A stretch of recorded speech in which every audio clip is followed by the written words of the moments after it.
भोरवरून रायरेश्वरकडे जाताना कारी फाटा लागतो। तेथून कारी हा गाव जवळच आहे। या गावात छत्रपती शिवाजी महाराजांचे निष्ठावंत सहकारी कान्होजी जेधे यांचा वाडा आहे। 16व्या शतकापासून तग धरून असलेला वाडा आपल्या कर्तृत्वाच्या खुणा जपत उभा आहे। रायरेश्वर सोबत वाड्याचं दर्शन जणू इतिहासाशी भेटच। वाड्यासमोर जेधे यांची कुलस्वामिनी तुळजाभवानी देवीचे मंदिर नव्याने बांधले आहे। मंदिराजवळच जुनी मारुतीची मूर्ती आहे। दर्शन घेऊन आपली पावलं वाड्याकडे वळतात। वाड्याला डागडुजी केली असली तरी त्या स्वराज्यनिष्ठ मातब्बर पुरुषांची स्मृती आपल्या पुढे उभी राहते।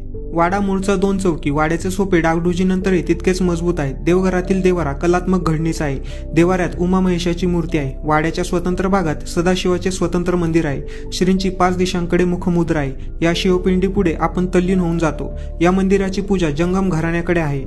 मधल्या सोप्यात जेधे घराण्यातील वीरांनी वापरलेले चिलखत व तलवारी ठेवलेल्या आहेत। सोप्यांचे पाय भरलेले दगड कुठे कुठे डोकावताना दिसतात। थोरल्या स्वामींना मोलाची साथ देणाऱ्या जेधे घराण्याचा अग्रक्रम लागतो। 1618 सालच्या मलिक अंबरच्या पत्रावरून हा वाडा 400 वर्ष जुना असल्याचे समजते। कारी हा गाव कान्होजी नाईक यांचे वडिलांना युद्ध व दिवाण कामे केल्यावरून इनाम मिळाला होता। मलिक अंबरच्या हुकमावरून त्यांनी केंजळगड जिंकून घेतला होता। निजामशाहीच्या स्थापनेत शहाजीराजांसोबत कान्होजी जेधे होते।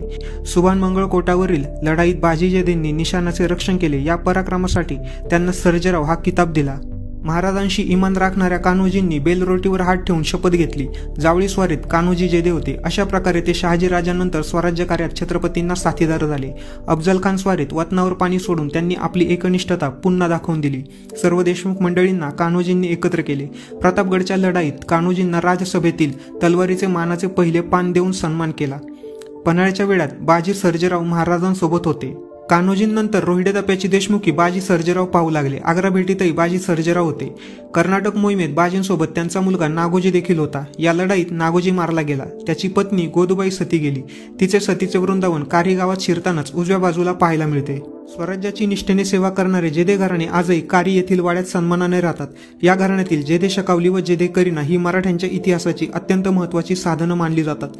हा वाडा आता महाराष्ट्र शासनाच्या सांस्कृतिक कार्य आणि क्रीडा खाते यांनी आरक्षित केला आहे।